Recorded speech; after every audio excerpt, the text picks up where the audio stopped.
Assalomu alaykum hurmatli Avtogo obunachilari.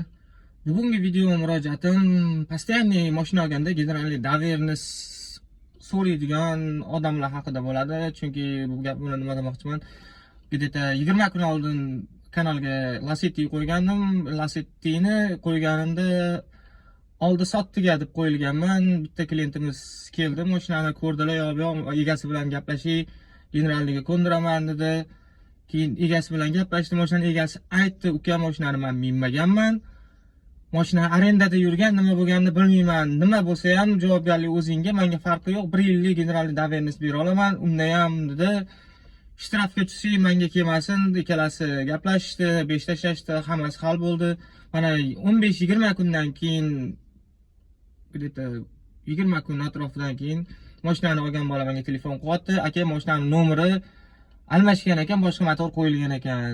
O'sha kuni sizga aytildi, tushuntirildi, aka. Tushuntiryapman. Ko'rib oling, iloji bo'lsa afoment qiling, aka. Generalniy доверенность oldingiz degani bu to'laqonli sizning mashinangiz o'tib ketdi, sizga bo'ldigani emas. Hammasini tushuntirildi, hammasi gaplashildi, yo'q qilindi, dogovor bo'lgan, hammasini bo'yniga qo'yganmiz. Baribir yana telefon qilib, aka, egasi bilan gaplashib bering, yo'q deyapti. Egasi baraka topsin. Juda yaxshi odam ekanlar. Men dedim, mingan bola bilan gaplashib ko'raman, lekin hammasini bo'ynimga olmayman. Agar motori olib qo'ygan bo'lsa, almashtirilgan bo'lsa, eski motorini tashlab ketadi. Agar bo'lmasa, olgan joyidan borib o'zi spravka qilib olib, qolgan joyini o'zi hal qilib oladi degan. U Texas Motorga olib borgan, Texas Motorda nomeri chiqmagan.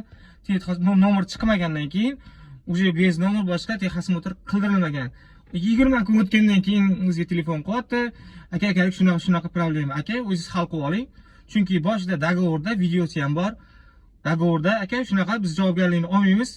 Iloji boricha afoment qilsangiz, oldi sotdidan joyga borganingizdan keyin nomerlaringizni, kuzov nomerlarini tekshiradi. O'sha zahotiyoq kuzov motor nomeri boshqa bo'lganda, siraz aloqaga chiqardi. Biz 20 kun, 15-20 kun vaqt o'tib ketmasdan biz harakat qilardik o'sha narsani hal qilishga. Endi oradan 20 kun, 15-20 kun o'tgandan keyin aka telefon qilyaptilar, aka motorga olib kirdim, shunaqa muammo.